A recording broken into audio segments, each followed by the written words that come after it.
Okay, so in verse 21, Verse chapter 21. 9, it was talking about the descendants of Israel were men of war and his servants, but then the Mm-hmm. people left in the land after them um, were slaves. Yeah. Were you able to be like a regular citizen or anything besides a slave, I guess, if you weren't a descendant of Israel? Well, yeah. I mean, here it doesn't. Again, things change with different people in Yeah. power.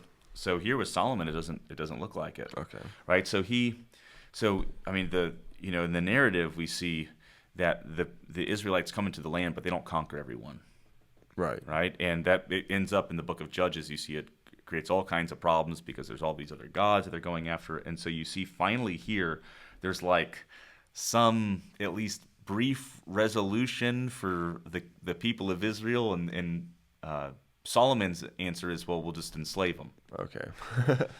Now, that being said, Solomon, at least the way that he's talked about before he even becomes king, like before Solomon's even born, the people of Israel want a king, and God says he's going to enslave you and make you build for his building projects. Yeah. Because that's what kings do to make themselves look good. Right. Okay? And then afterward, his son Rehoboam, after Solomon dies, and we'll talk about this when you get to it, but the people want to know what kind of king Solomon's son Rehoboam is going to be. And Rehoboam tells the people eventually, I'm going to make you work harder than my father did. And it divides the kingdom. Yeah. And so these, it gives, and all the people who were left of the Amorites, the Hittites, the Perizzites, the Hivites, and the Jebusites, who are not of the people of Israel, their descendants who are left after them in the land, whom the people of Israel were unable to devote to destruction, these Solomon drafted to be slaves, and so they are to this day. Okay, so Solomon's answer is, well, we're just going to use them for forced labor. Right. And a lot of the people of Israel were also used for forced labor. Yeah. And but that's Solomon's kind of answer to this is like, hey, we didn't take the land the way we were supposed to, and so what are we going to do with the descendants of these people? We're going to put them to work. Right. And it just shows you kind of in some ways, the harshness of Solomon's empire. Yeah. Right? That he was going to take anyone available, or he was going to make them available Right. to work. Right? He's going to voluntold a lot of people to get to work, and the people, whether they're Israelites or not, like these are not, it's just too much. Right. So did they? Well, I don't want to spoil it. Did they end up? No, they didn't end up revolting against Solomon. Well, no. Again, Maybe little small ones. Here and yeah, there. but the big revolt is when his son says, "I'm going to make you work harder," and see, you have to think where they build. I mean, he talks about building these cities, right? So he's Yeah. building some of these cities, but where do you think a lot of that work is being done? It's being done in Jerusalem. Yeah. Okay. Okay, so Jerusalem is becoming a beautiful city. Right. David's palace is there. Solomon built his own palace there. He built a beautiful temple. He fortified the walls. He's making Jerusalem an incredible capital Yeah. for his empire. All right, well, what about way up north in Ephraim? Nothing. Right, so it's like, why are we sending our people as slave laborers to go down to Jerusalem Right. and work to make your city beautiful? Yeah. Again, you already see this with David, and you see it even more with Solomon. And when Solomon's son says we're going to do this for a whole nother generation, the people are like, no, we're not. Of course, the people of Judah stick with him because they're the ones benefiting from all of it. Right. Well, that's actually one of my questions, but I have one more before that. Okay, all right. So in chapter 10, Okay. verse 19 and 20, Chapter 10, 19, and 20. Solomon built an ivory throne and Mhm. overlaid it with pure gold. The throne had 6 steps, and at the top of the throne was round at the back. There were armrests on either side of the place of the seat, and 2 lions stood beneath the arm or beside the armrests. Yeah. And 12 lions stood there, one on each side of the 6 steps. Nothing like this had been made for any other kingdom. What do the lions symbolize? Well, I think it's the Lion of Judah. Okay. Yeah. Now that we've seen that, have we seen that before? Yeah, it appears every so Yeah. often. The Lion of Judah. That's and that's even today. That is such a. I mean, you even see at Revelation, in Revelation chapter 5, when John says, he beholds, who's able to do this thing, and it's the lion, and he looks and behold the lamb who was slain. Like the whole lion thing is played off of Jesus being the Okay. Lion of Judah, Yeah. and that's but he's also the Lamb of God who takes away the sin of the world. So, Right. so the whole lion thing is pretty. Even today, the nation state of Israel, which again is not the same Israel as this, Right. but the nation, they use the lion as a symbol. Okay. It's- I didn't know that. Oh yeah, and I mean other places do too, but it's specific. It's the Lion of Judah. Right. Yeah.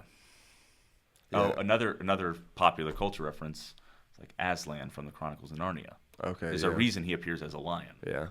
Right. Okay. Then my last question, Okay. which was about Jerusalem and Judah. Okay. Jerusalem and Judah. It was Solomon's son's Rephaim? Is that what you said? So what? You say Solomon's son was Rephaim? Rehoboam. Rehoboam? Yeah, yeah. Who is Rephaim? Am I just saying that? Well, what? Where are you finding that? Where are you? At the end of 11, or Okay. even all the way throughout 11, it was saying Solomon's reign will end, but not with him. And for the sake of David, he could reign throughout his whole life, but God would take the kingdom away from his son. Yes. Did Solomon's son only get Judah, or did he get Jerusalem as well? Well, Jerusalem is the capital of Judah. Okay. Yeah. Jerusalem is. Jerusalem is. It becomes the. David takes it away from the Jebusites and he fortifies it, and he reigns in Judah for 7 years from Jerusalem. And is that before Israel united? Yeah. So Okay. so there is a uniting that happens under David. Saul was a regional king that was kind of the king of Israel, but the people of Israel were not used to a king. They treat him almost like a regional judge, Okay.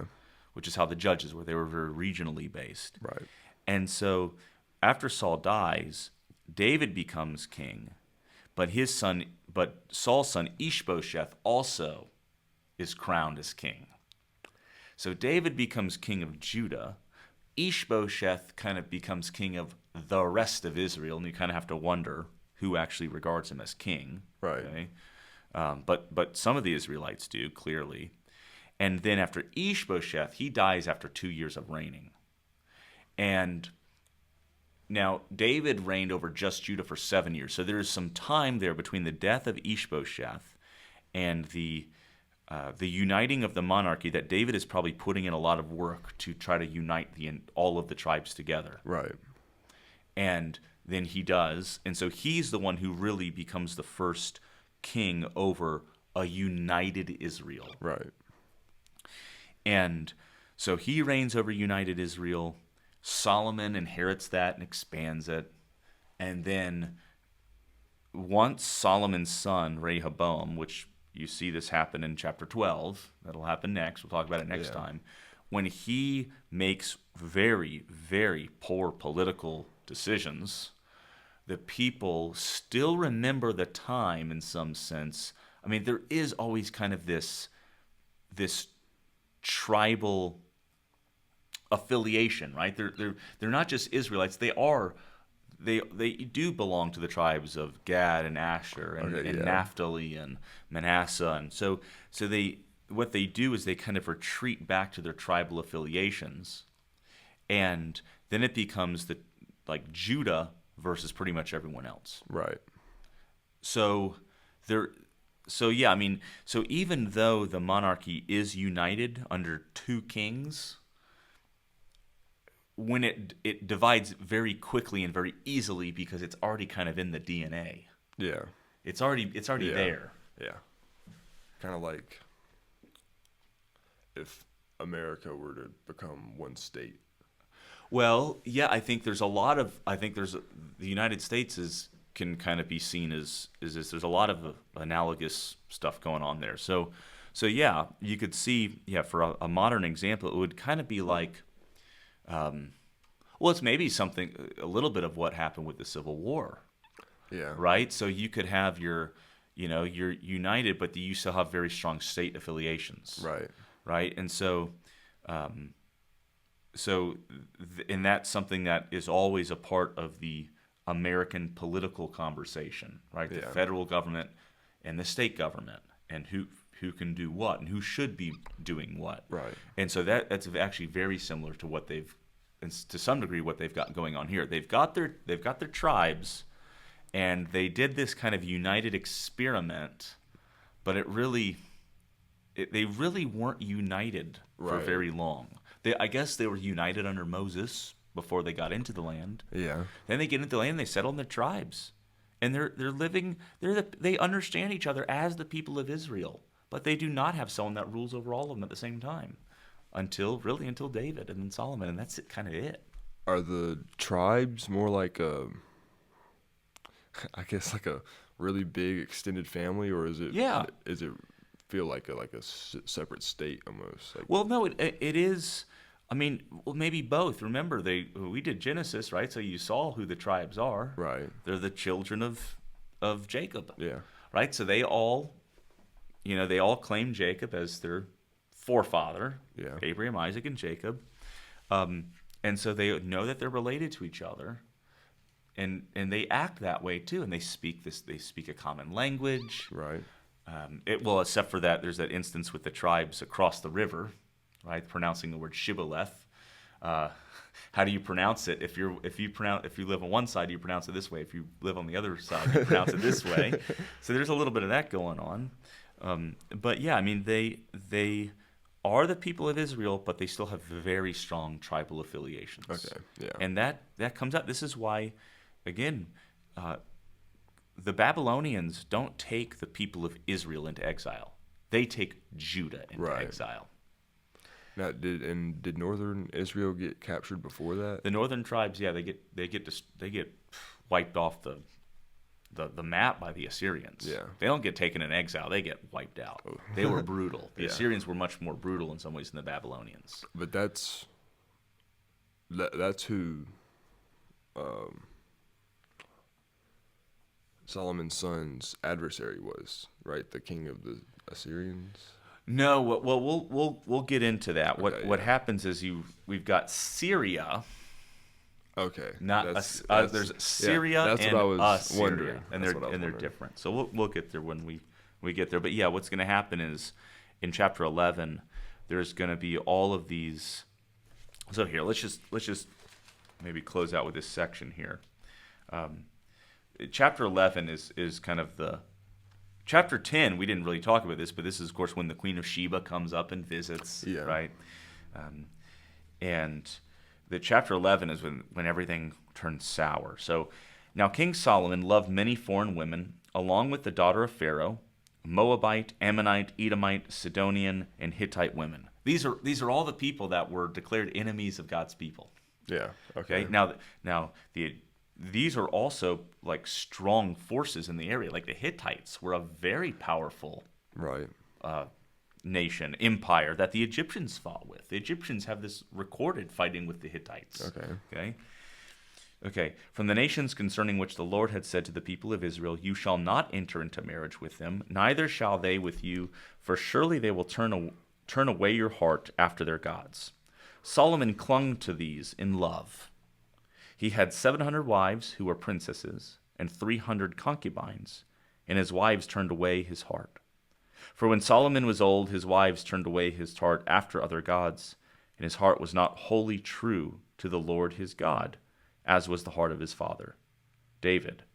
For Solomon went after Ashtoreth, the goddess of the Sidonians, and after Milcom, the abomination of the Ammonites. So these are kind of some of them, like these lesser gods Right. and goddesses that he's going after.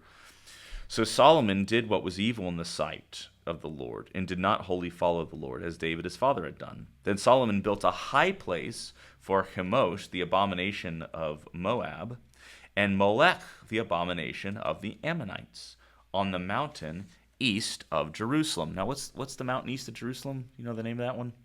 That's the Mount of Olives. Oh, wow. Right there. And so he did for all his foreign wives who made offerings and sacrifice to their gods. So on one hand, you've got Mount Moriah, and then you've got a valley. So Mount Moriah has the Temple of Jerusalem on it. Yeah. And then there's a valley, and then there's the Mount of Olives. So which then now has these other high places to sacrifice. And the Lord was angry with Solomon, because his heart had turned away from the Lord, the God of Israel, who had appeared to him twice and had commanded him concerning this thing, that he should not go after other gods, but he did not keep what the Lord commanded. Okay? And so what he does is because of this, he raises up all kinds of political adversaries against Solomon. And one of the major political adversaries that he's going to raise up is going to be Jeroboam. And when Solomon dies and Rehoboam really messes things up, Jeroboam's going to be the one who's going to come in and become king of the northern kingdom. Okay. Yeah. So yeah, he messes things up, and then his son Rehoboam messes things up. We'll talk about that next time. Yeah. Yeah. I'm excited for it. Okay, yeah, good. We're getting to like a cliffhanger. We are, and then everything is going to change, and then the narrative itself is now it's got to keep track of two monarchies: the monarchy in the north and the monarchy in the south. Right. And it's going to keep track then of the prophets of the north and the prophets of the south. And really it's going to focus, the narrative is really going to focus on the prophets of the north. And the most famous prophet of the north that we're going to meet here pretty soon is Elijah. Okay. And he gets introduced then, and his Elijah and King Ahab and Queen Jezebel, that whole thing that goes on with them really takes up like the last part of 1 Kings. Okay. Yeah. So, all right, cool. Well, thank you for your questions. Yeah, thank you. Yeah, and always a good discussion, and thank y'all for joining us, and we'll see you next time.